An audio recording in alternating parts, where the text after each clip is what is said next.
And she says, I text first, and sometimes they don't reciprocate with me, and they don't text me except if I text them. Yeah, because they like to be in control, and they're actually hoping that you will text them because they won't have no challenge. They don't want to hear no.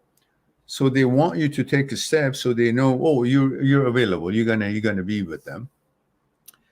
And then now the ego goes to their head, and they want to control now. So they wait for you to be more thirsty so they could now become unfair and take advantage from you when you're not necessarily ready to put out as much as you're willing to put out at the time. So that's another game. So the key is here. You text them once, whether you're a guy or a girl, doesn't matter. It works the same way. You meet someone, you're interested, and you talk about texting each other. So you text and she responds. You text, she responds. You text, ask for a date, let's say go out. She says, oh, it's a very good idea, but I can't. I'm doing this. Okay.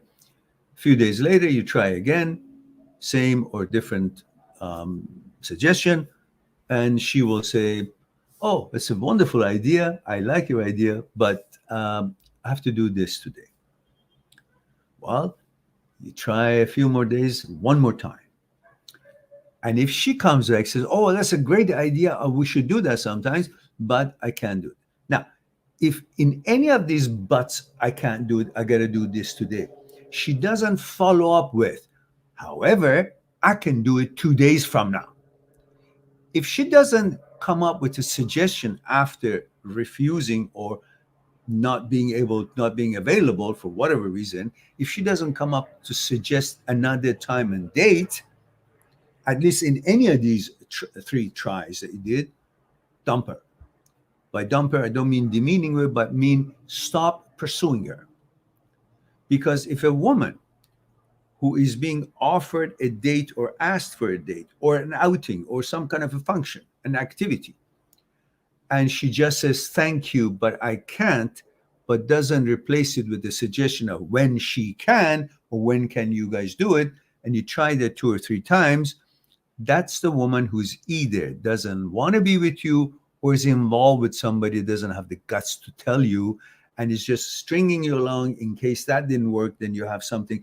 You're giving her the encouragement and the confidence to do whatever it is she wants to do with the other guy, to be acceptable or not, or to play a game or not, because she's got you to fall back and get confident from by your eagerness to please her.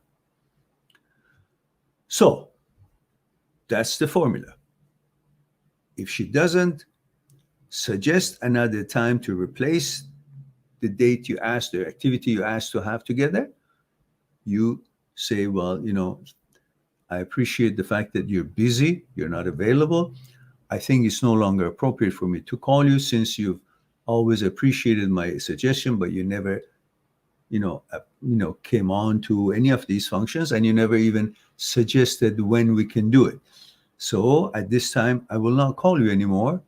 If you wish for us to get to know each other, you can call me, text me, make an effort, make a plan, suggest activities, then we'll go from there. I wish you a wonderful day. Done. And you never call her again, ever, until she actually comes. If she doesn't, fair enough. Don't waste your time. Go away. Same thing for you, Tia Tia.